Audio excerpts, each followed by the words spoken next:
A maioria das palavras que partem desse altar tem um destino, a mente, o coração das pessoas, para causar nela um impacto de transformação, certo? Para que essa pessoa consiga conduzir melhor sua vida nesta terra. Essa mensagem não é diferente, mas antes de olharmos essa história deste homem, nós vamos um pouquinho atrás. Você não precisa abrir sua Bíblia, só para você entender, né? No capítulo 5 de Juízes, está se encerrando a história de uma mulher poderosíssima, respeitadíssima do Velho Testamento. Seu nome, Débora. Ao contrário do que as pessoas pensam a respeito da Bíblia, e às vezes a conduzem com uma visão extremamente machista, é muito comum nós vermos com regularidade a presença de mulheres sendo fundamentais em momentos cruciais bíblicos. Deus sempre colocou mulheres em ambientes estratégicos para enfrentar as dificuldades que homens estavam um pouco atrapalhados, como o caso de Débora, para matar homens valentes, certo?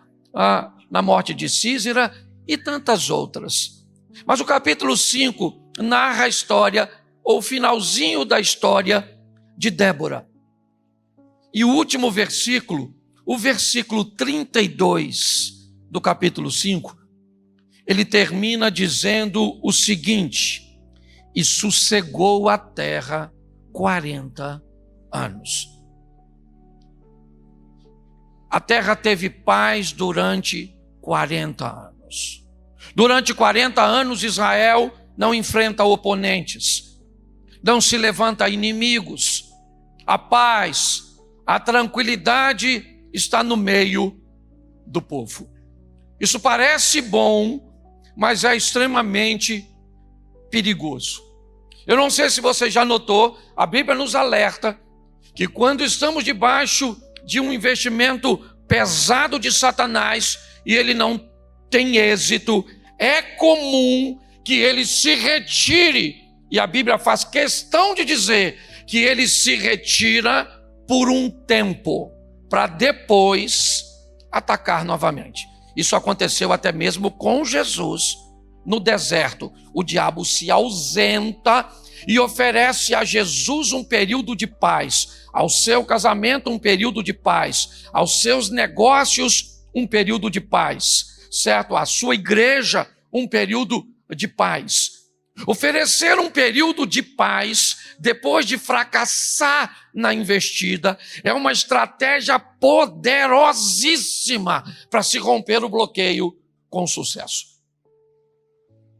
40 anos de paz foi o suficiente para que o capítulo 6 comece com uma história bem diferente. A paz, certo? A tranquilidade de muitos anos, o sossego de muitos anos, a ausência da perseguição, da luta, da adversidade, costuma fazer com que nós venhamos a relaxar. Me parece que é isso que, mais uma vez, Israel está vivendo. A tranquilidade pode revelar fraquezas, pode expor ambientes onde a segurança fique desapercebida, né? Deixa eu colocar assim para ficar mais fácil. Então, o verso 32 do capítulo 5 termina dizendo: houve sossego durante 40 anos. Então, o verso 1 do capítulo seguinte, ele vai dizer, coloca para mim, por favor.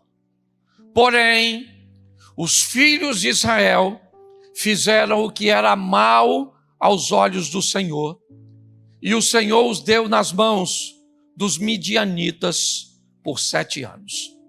Depois de 40 anos de sossego, depois de 40 anos de tranquilidade, certo? Agora, o verso 1 do capítulo 7 diz que Israel já está, depois de 40 anos, 7 anos, vivendo a pressão de povos estrangeiros. Amalequitas, midianitas e moradores do Oriente. Eles descem atravessando as colinas de Golã, certo? E invadem Israel. 7 anos isso está acontecendo.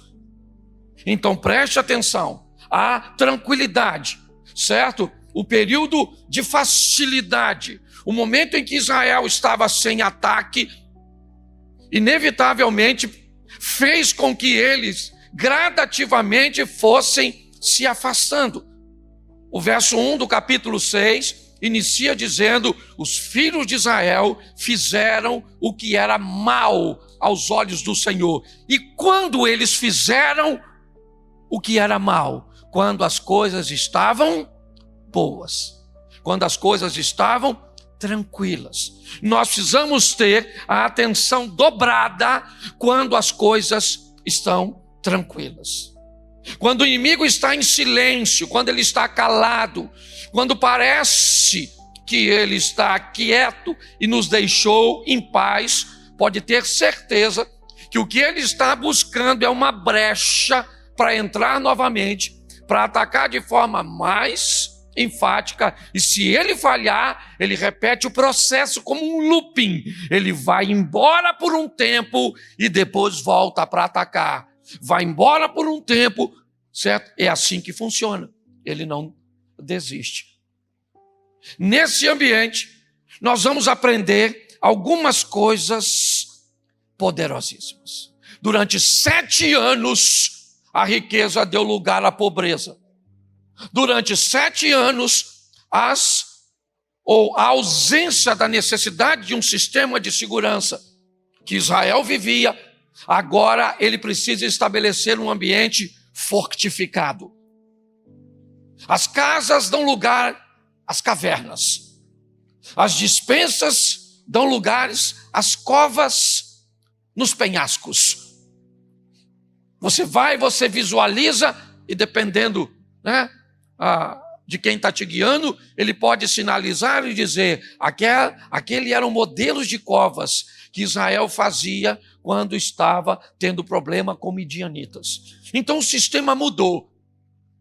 A paz das ruas da cidade, a tranquilidade, a segurança, a riqueza, a prosperidade foi embora. O que o povo agora tem é pobreza. O que o povo tem agora é um ambiente, é todo mundo desconfiado. A qualquer momento, certo? Israel está desprotegida. Agora, certo? Muitos não vivem nas casas, ou pelo menos têm 2 residências, ou 2 ambientes, um lá para se esconder do inimigo. Que povo é esse? Esse é o povo de 40 anos de facilidade, mas que agora já tem 7, tá certo? Que está em dificuldade. É só para você entender o que está acontecendo. 7 anos sobrevivendo, 7 anos enfrentando a dificuldades contra os inimigos. No versículo 5, coloca para mim, por favor. 6:5. Porque subiam com os seus gados e tendas, vinham como gafanhotos, em grande número, que não se podia contar, nem a eles, nem aos seus camelos, e entravam na terra para destruir. Preste atenção, deixa esse texto. Aqui nós temos um propósito.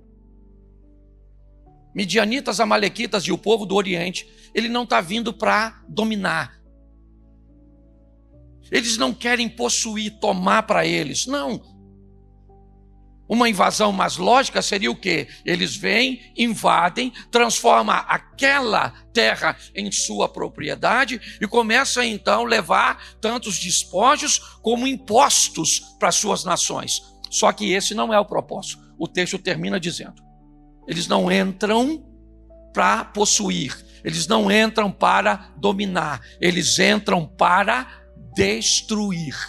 O propósito é, a cada dia que passa, aquele povo dos 40 anos, aquele povo de Deus, aquele povo que viu a manifestação da glória de Deus, não vê mais. Naquele período bom, os caras, me permita adaptar isso aqui num contexto, naquele momento bom, os caras pararam de ler a Bíblia. Naquele momento bom, eles pararam de obedecer. Aqueles momentos bons, eles pararam de ofertar. Aqueles momentos bons, eles pararam de ajudar o próximo. Eles pararam de cuidar da igreja. Eles pararam de cuidar dos necessitados. Eles pararam. Nos momentos bons, eu compro uma casa de praia. Nos momentos bons, eu compro uma casa de montanha. Nos tempos bons, certo? Eu tenho viagens, eu tenho compromissos, eu tenho uma vida social ativa. Não tem problema nenhum disso. Eu só preciso entender em que lugar Deus fica nessa história. Porque o povo só está nesses momentos bons porque Deus deu sossego e descanso ao povo durante 40 anos. Então basta o povo melhorar, basta as coisas ficarem mais fáceis e o povo então resolve não ter mais tempo. Resolve tratar as coisas de qualquer maneira. Estou fazendo uma adaptação para os nossos dias, porque muitas vezes é isso que acontece conosco. Certo? Você começa a se envolver, começa a se dedicar, as portas começam a abrir, você começa, é um cliente aqui, outro lá, certo? Um compromisso aqui, outro lá, então tá bom. Sem notar, Israel vai virando as costas. Começa a fazer negócios que não agradam ao Senhor, se relacionar, ou relacionamentos que não agradam ao Senhor, comportamentos, hábitos, lugares, maneiras, é devagar. É devagar.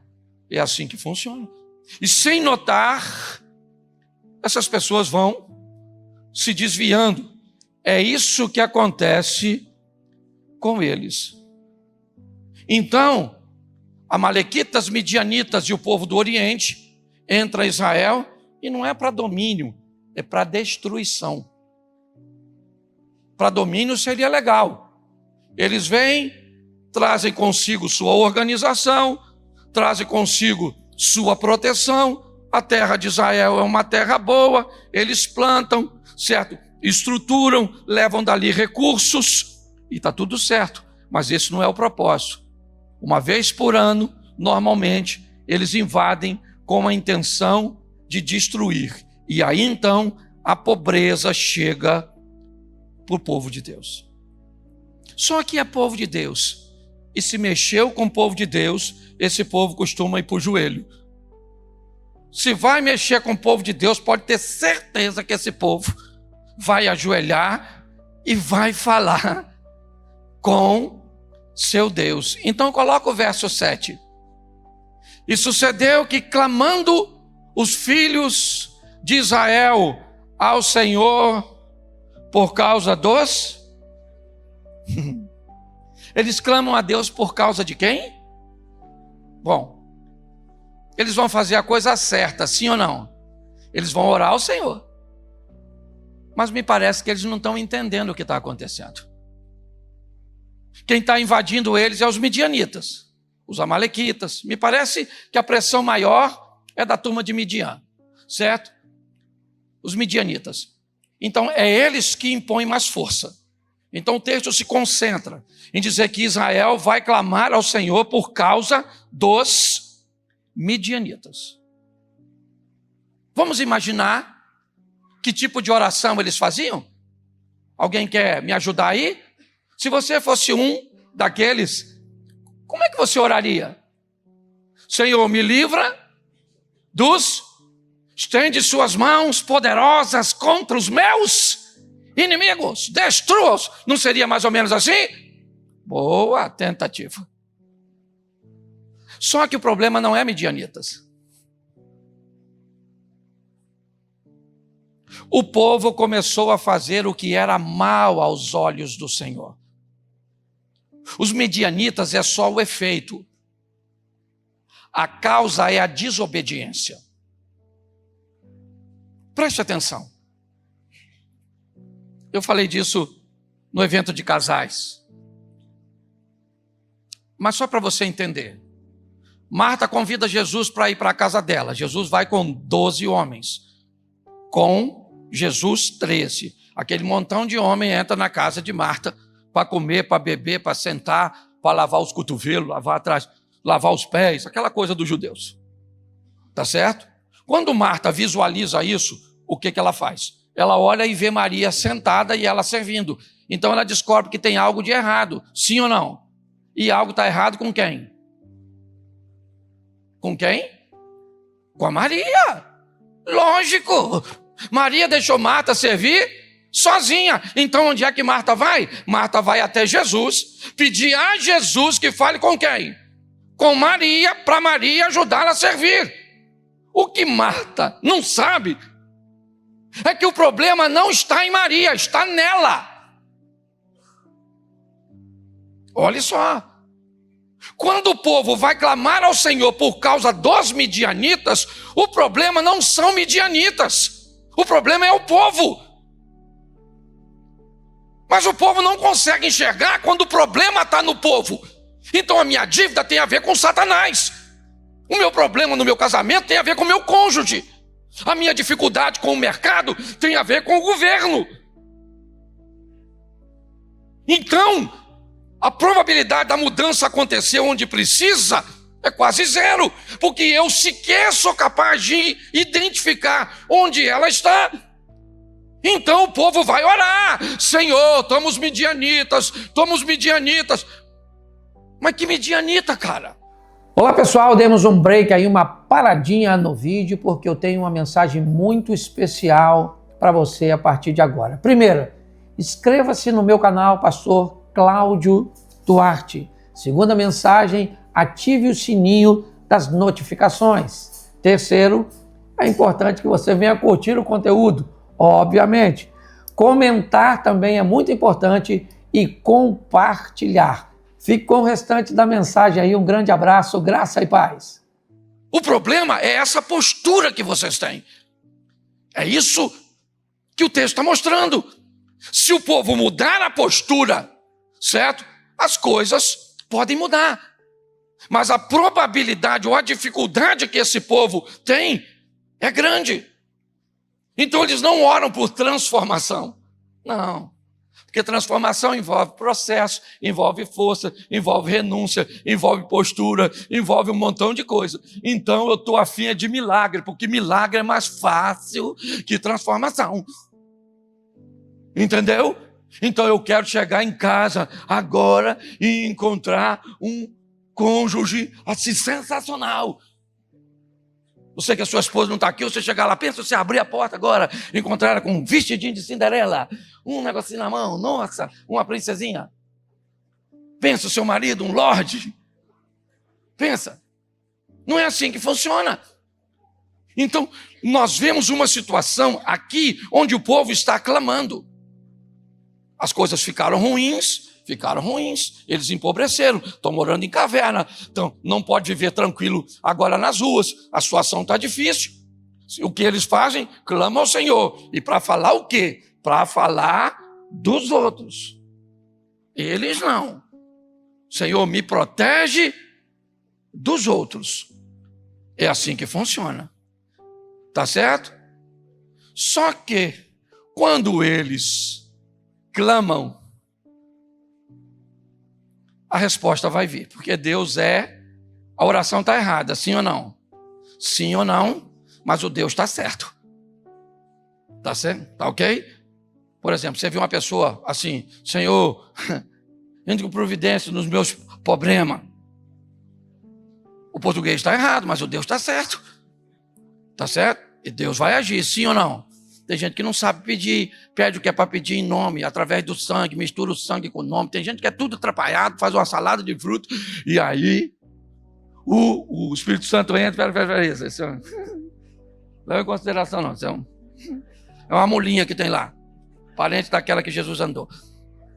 Então deixa eu coordenar, isso aqui é com sangue, isso aqui é com nome, isso aqui é assim, isso aqui é Satanás, isso aqui é ele, isso aqui é a sogra dele, isso aqui é o pastor dele, isso aqui é o filho dele, isso aqui vamos botar as coisas no lugar, organização, tá certo? Então agora nós vamos ver algumas coisas que são preciosas. O povo clamou, errado, mas clamou, e Deus vai enviar. Coloca aí o verso 11, santo varão. Então o anjo do Senhor veio, o povo clamou e o anjo veio. O anjo veio, assentou-se debaixo do carvalho que está em Ofra, que pertencia a Joás a Birezita, e Gideão, seu filho, estava malhando o trigo para o pôr, ou para o de quem? Então o problema é os midianitas. Certo? Então, o anjo veio, o povo orou, e o anjo veio. Sentou debaixo da árvorezinha do carvalho, certo? Lá.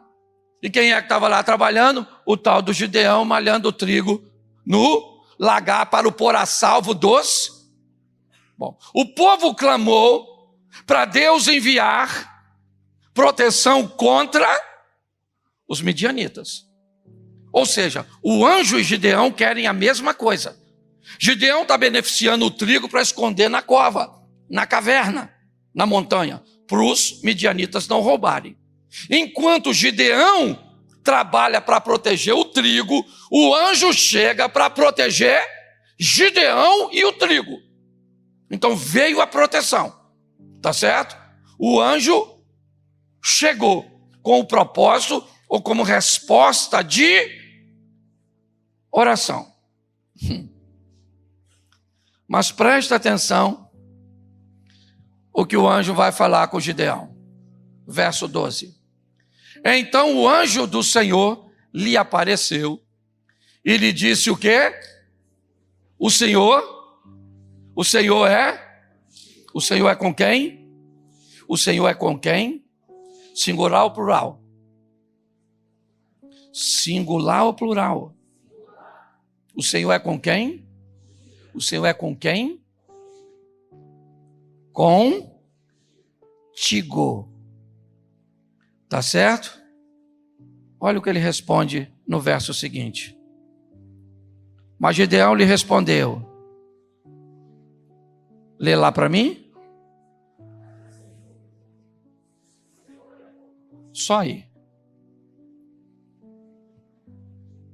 Eles não estão falando a mesma coisa. A conversa está fora do tom. O anjo disse, o Senhor é. Gideão disse, se o Senhor fosse. Deus disse que era com todo mundo. O anjo disse, o Senhor é com. Você consegue entender o que é com você e o que é com o coletivo? Você consegue entender que está na hora de nós entendermos o que Deus quer fazer na nossa vida, na nossa casa, no nosso ministério, na nossa individualidade? Parece que nós estamos aguardando Deus fazer no coletivo e acaba não acontecendo na vida de ninguém. O anjo chegou, tinha um cara trabalhando, depois de 7 anos, esse cara está lutando, malhando o trigo num lugar apertadíssimo, batendo aquele troço. Eu não sei se você sabe como funciona, mas é amarrar aqueles feixes, ok? Como é que eles faziam no modelo ideal? Vamos ao ideal. O ideal era o seguinte, lembra o campo do café? Aí, vamos aí para, certo? O sul de Minas aí, ou até mesmo o norte de Minas aqui, tá certo? Vamos embora lá. Imaginar aqueles terreiros, certo? Concretados, onde o café é exposto. É mais ou menos aquilo. É lógico, uma estrutura bem inferior. O trigo era colocado e malhado, passava-se alguma coisa, depois jogava a peneira, o vento se encarregava de levar a palha. Era esse o processo. Só que não podia fazer isso. Joga o trigo para cima. Seria muito fácil de visualizar, de se, ver onde é que as coisas estavam acontecendo. Os inimigos estão procurando para saquear. Então que ele tem um ambiente, era uma pedra cavada, era um buraco esquisito, mal feito, certo? Inclinado para beneficiar uvas. Um dreno na parte de baixo. batia aquilo ali, provavelmente acabava batendo a mão, era desconfortável, mas era o que ele tinha, porque às vezes, irmãos, nós não vamos poder trabalhar com o nosso ideal, nós vamos ter que encarar a nossa realidade, e às vezes ela é dura, ela é difícil, mas ela é nossa. Então o anjo chegou lá e falou: o Senhor é contigo. O Gideão falou: se o Senhor fosse conosco. Note que ele está confuso. Ele não está entendendo direito. Qual é o problema de Gideão? 7 anos. 7 anos já é o suficiente para alguém começar a entender que as coisas não passam tão rápidos, ou tão rápido. Já tem 7 anos que ele está fazendo aquele processo, que ele está trabalhando com aquilo, que é só cessar a colheita que os inimigos vêm, trazendo seus animais, passando por tudo. Toca o gado, toca o gado no meio da cidade, no meio do lugarejo, toca mesmo, isso. Deixa ele esbarrar naquelas casas feitas, certo? Daquela estrutura de argila, deixa. Um animal daquele esbarrando, era buraco pelas casas. Às vezes uma vaca entrava pela porta e saía pela parede. É só para você entender o que está acontecendo nessa situação durante 7 anos. Então esse cara não está bem. Ele não consegue, não há hipótese dele ter uma visão perfeita a respeito de si mesmo. Faz tanto tempo que ele está sofrendo. Ou ele se acha um miserável, ou ele se acha um coitadinho, uma vítima. É isso. Então o que ele está conseguindo é reunir as suas forças e está lá. Quando o anjo aparece e diz: o Senhor é contigo, ele diz: se o Senhor fosse conosco, nós não estávamos nessa situação. Só que Deus não disse que era com a igreja inteira. Isso eu tenho aprendido a duras penas. Eu parei de achar que uma palavra que é partida daqui do altar alcança todo mundo. Isso é loucura. Ela deveria alcançar. Ela deveria transformar. Ela deveria devolver pessoas aqui muito melhor do que entraram. Ela deveria provocar crescimento, expansão, maturidade. Ela deveria, e ela provoca. Pode ter certeza que provoca. Ela só não consegue provocar em todos. Então o anjo vem falar com Gideão: o Senhor é com você. Mas você. Ele não entende. E é fácil de percebermos por que é que ele não entende. Porque além dele já estar há 7 anos nessa situação, coloca o verso 15, por favor. Ele disse: ai, meu Senhor, com que livrarei a Israel? Eis que a minha família é a mais pobre e eu, o menor na casa do meu. Preste atenção. Agora Gideão já tirou aquela ideia de que era todo mundo. O Senhor é conosco, com o povo. Não. Me parece que já está ficando claro que as coisas são mais particulares. Então ele olha para a sua casa. Ele pergunta ao anjo: com que livrarei Israel? Eis que a minha família é a mais pobre em Manassés, e eu sou o menor. A expressão menor pode ter 2 conotações. Uma, ele está falando de idade, por não ser um ancião, por não ser um homem já feito e influente. Ele não tem poder de solicitar a presença dos homens das tribos de Israel para ir contra os midianitas. Ou ele está dizendo que é o menor de idade, ou como ele está usando a pobreza como base, certo? No início da frase, minha família é a mais pobre, ele também pode estar se referindo que ele não tem influência econômica. Pessoas não costumam seguir pobres nesse ambiente. Ele está conversando com quem? Com o anjo. O anjo disse para ele que ele é valente. Ele está falando para o anjo e alegando suas impossibilidades, circunstâncias limitativas. É isso que ele está apresentando para o anjo. Então ele conversa com o anjo, dizendo: com que eu livrarei Israel? Minha família é a mais pobre em Manassés e eu sou o menor da casa do Senhor. Ou da casa de meu pai, perdão. Preste atenção. O anjo pegou Gideão e colocou ele diante de um espelho e fez Gideão olhar para ele. E quando Gideão olhou para ele, Gideão não gostou do que viu. O que ele viu nele não era o suficiente para gerar capacidade para ele desempenhar o que Deus quer. Deus quer que ele lidere uma revolta contra midianitas, amalequitas e o povo de Seir. Então ele chegou à conclusão que para ele vai ser muito difícil. Tá certo?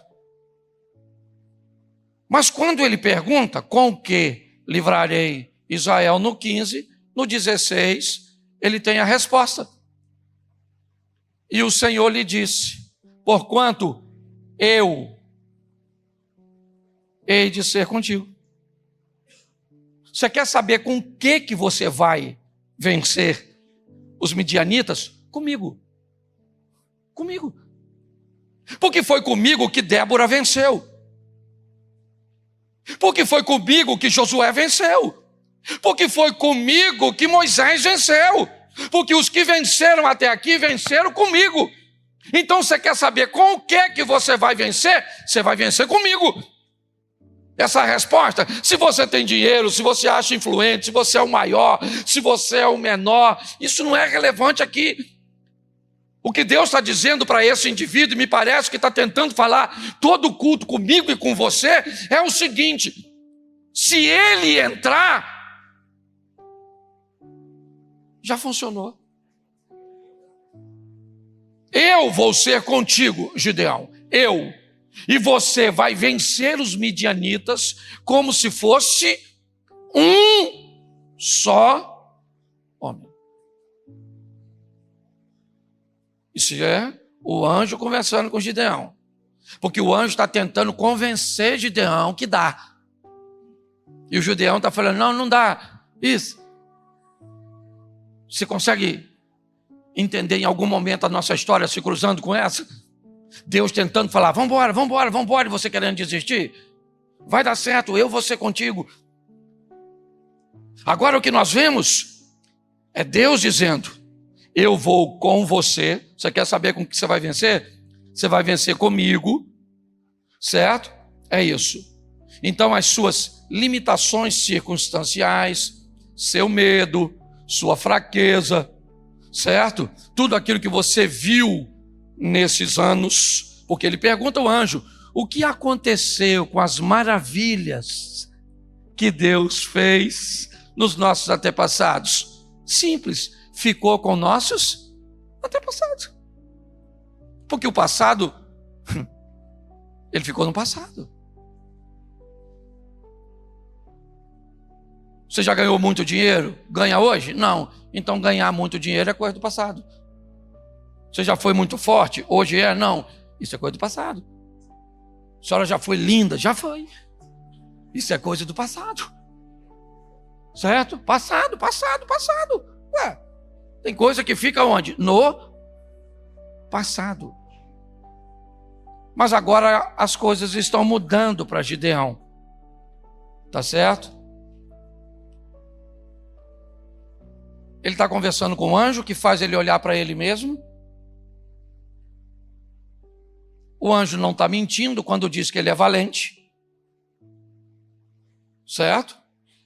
Então ele ainda tem um pouco de valentia mediante a tudo que enfrentou. E agora, conversando com o anjo, Gideão começa a acreditar que pode. A mudança começou a chegar para ele. Depois você lê a história, ele ouve uma historinha de alguém dizendo que vai haver vitória e que a vitória é pela espada dele. Ele chega na comunidade dizendo, vamos para cima, mano. Vamos botar o terror nesses malucos aí, porque Deus vai ser conosco. O cara já está começando a acreditar. Mas chegou a hora, Abner, de ver se esse negócio dá certo. Vamos mandar uma carta para as tribos. Vamos ver agora se realmente Deus é comigo. Vou chamar a turma para vir, para guerrear comigo. Eu vou ser o líder dessa tropa. Gideão mandou as cartinhas. Os mensageiros. Sabe quantos caras apareceram? 32 mil malucos. Os caras chegaram. Meio Maracanã, mais ou menos. Maracanã dá uns 60 mil. Mais ou menos isso, né? Meio Maracanã. Pensa que o Marata. Eu imagino o Gideão olhando. Maluco, agora eu tô bonito no Instagram. Cara, olha quantos seguidores. 32 mil, aquele homem. Eu imagino o Gideão falando, caramba, agora dá para rolar. Vão arrebentar os midianitas. Essas pragas que eles vão ver só. Nem eu sabia que tinha tanta influência. 32 mil homens. Aí Deus falou, ô Gideão, chega aí na parada, falar uma palavra para tu. Tem gente demais aí, maluco. Isso vai atrapalhar, vai dar fogo amigo. Um vai brigar com o outro, vai dar fofoca. Faz o seguinte. Desses 32 mil, pergunta quem está com medo. Gideão deve ter pensado, além de mim, porque com medo eu estou, até para derrubar o poste ídolo, eu fui de noite, porque eu estava com medo dos caras. Já não é problema para mim, certo? Então, medo por medo. Não, pergunta quem está com medo.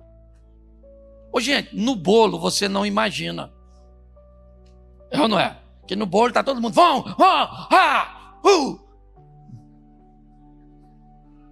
Aí eu imagino, pensa, ele sobe numa pedra, numa coluna, sei lá, falar com 32 mil, eu nem sei como é que fala. Deixa quieto.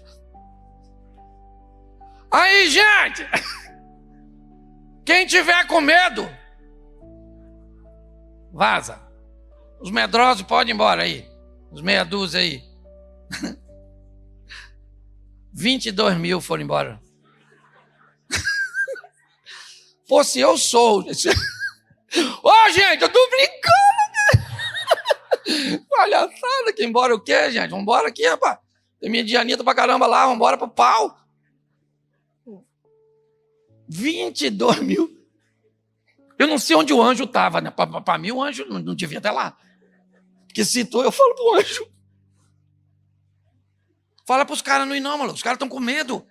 Já vieram, vão para batalha. 22 mil. Foram embora. Mas sobrou quanto? Sobrou quanto? 10 mil, pô. 10 mil também dá, pô. 10 mil é o quê? É mais ou menos 10, 12 vezes. Isso aqui é homem pra caramba também, né? Ele falou, isso aí, já diminuiu. Mas tem 10 mil, né? 10 mil é 10 mil, homem. Também os caras estavam com medo. O que adianta os caras com medo? 10 mil, agora nós vamos com 10 mil. Quem é que vem? O anjo. Quando o anjo aparece, maluco, é uma perturbação. Certo? E tem hora que ele nem aparece. Tem hora que ele quer ir embora. Você pode notar. Ok? Você vê. O anjo estava lá na cova com Daniel, não estava? Com a espada na mão, para o leão não comer o Daniel. Estava amanhecendo. Se você olhar para a história do Jacó, você sabe que de manhã o anjo costuma ir embora. Eu imagino o Daniel olhando para o anjo. Caraca, se for igual o Daniel. Jacó, o anjo vai embora, esse leão vai me comer de manhã, de café. Porque você está rindo, depois você lê, que a Bíblia é um negócio extraordinário. Tá certo? Mas olha bem, 10 mil. O Senhor falou assim, ô Gideão, tem muita gente aí, né? Ele falou, não, tem muita gente, foi. Você não sabe nada de matemática. O pessoal foi embora. Muito foi, pouco ficou. Ele falou, não, mas ainda tem muita gente aí. Leva para beber água que eu quero fazer uma dinâmica ali, uma pegadinha. Quem pegar a água assim no riacho e trouxer na boca, você manda para um lado. Quem baixar e lamber, você manda para o outro. Aí ele foi lá e falou, gente, vai lá tomar uma aguinha. Tá quente? Aí lá, 300 camaradas pegou a mãozinha e trouxe aqui. E 700 lambeu. ou 9.700, perdão. Eu imagino a felicidade do Gideão. Pelo menos agora só foi 300 que vai para casa. 9.700 lambeu. Deus falou, Gideão, manda os 9.700 para casa. Pô, o cara reúne 32 mil para sobrar 300. Pô, está parecendo até salário de pobre, não é verdade, não? Pagou tudo. Preste atenção no que está acontecendo aqui.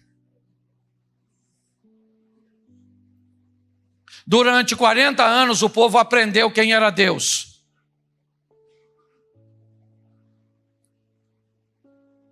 Agora se esqueceu. A luta veio. Sabe o que eles querem? E Deus não vai dar.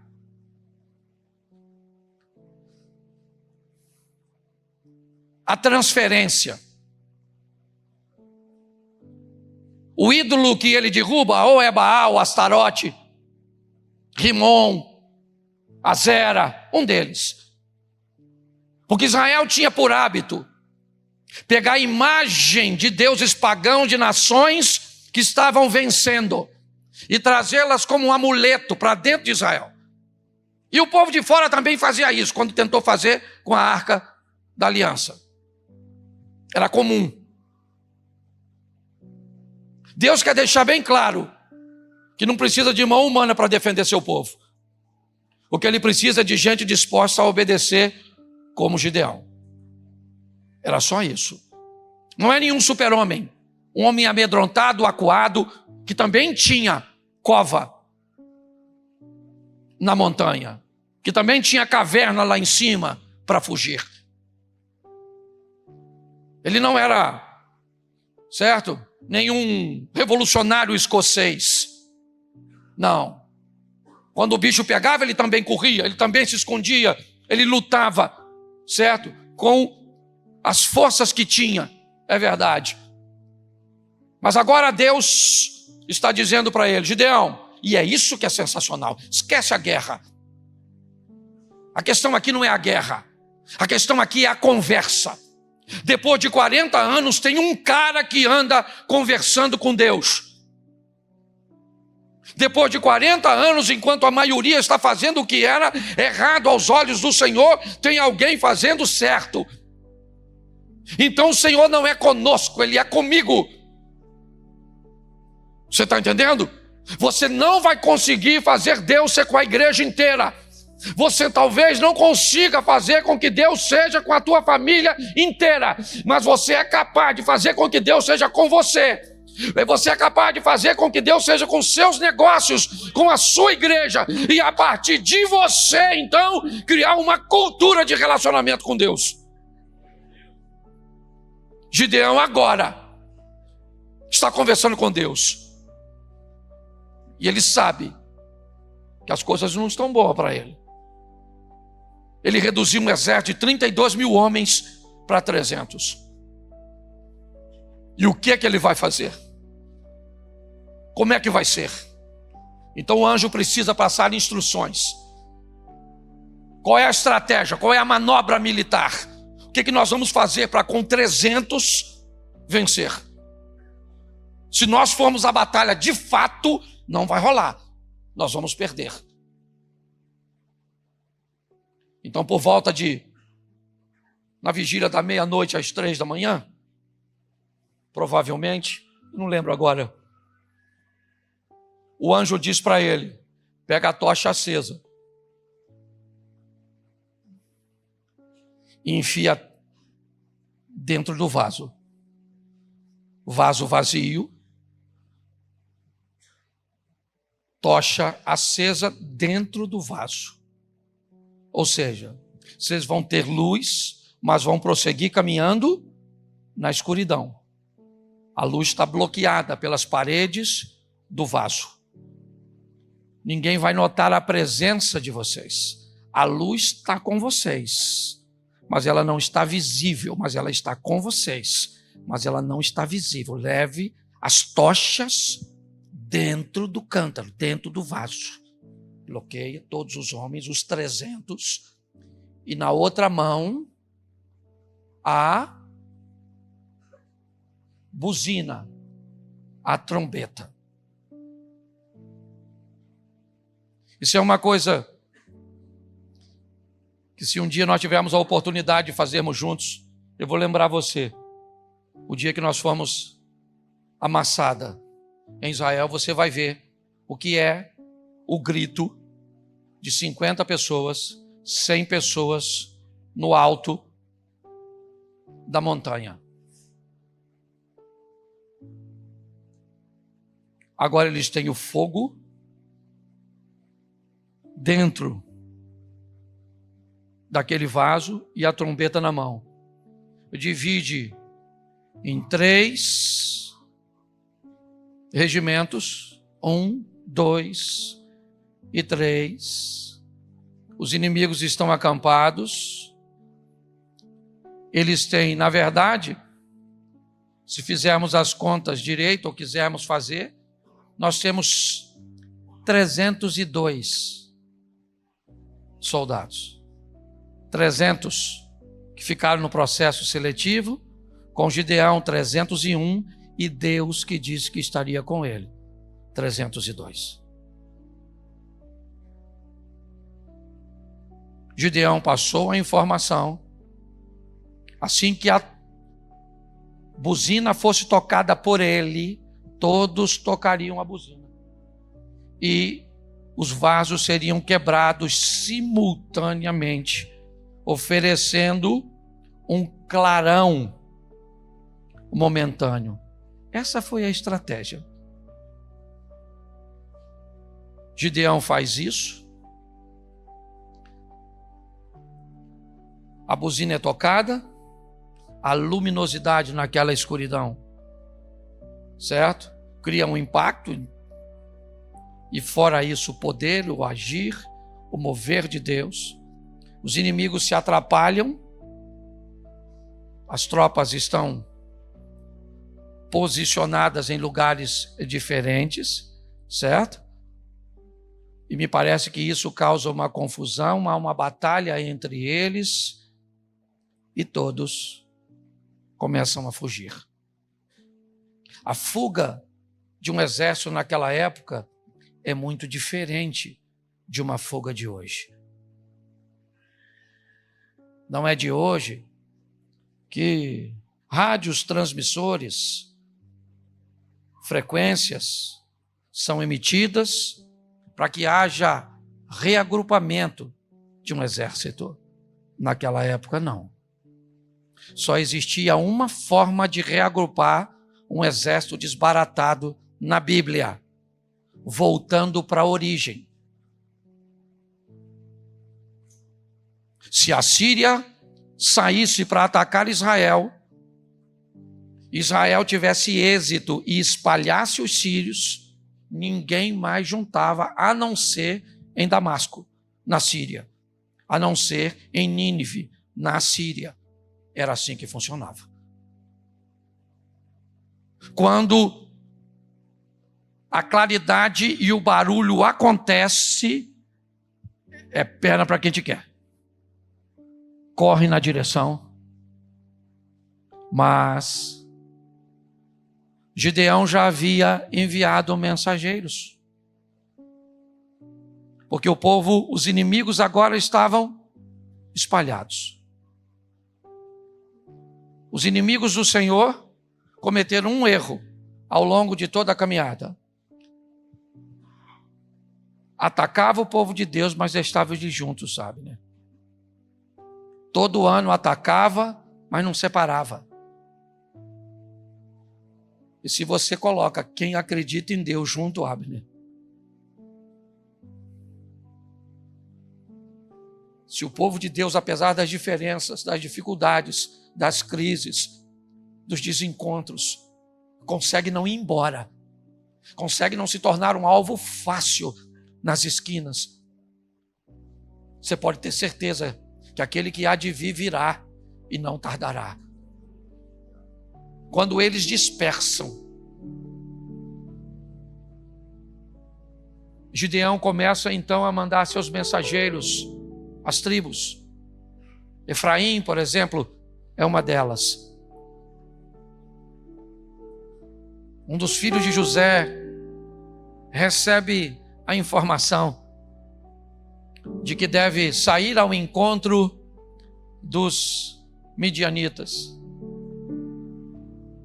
Mas nós somos um grupo menor. Mas eles não fugiram todos juntos. Foram um pouco para cada lado. Gideão então consegue uma vitória. E agora ele consegue ter uma visão nítida de si mesmo. E as pessoas também.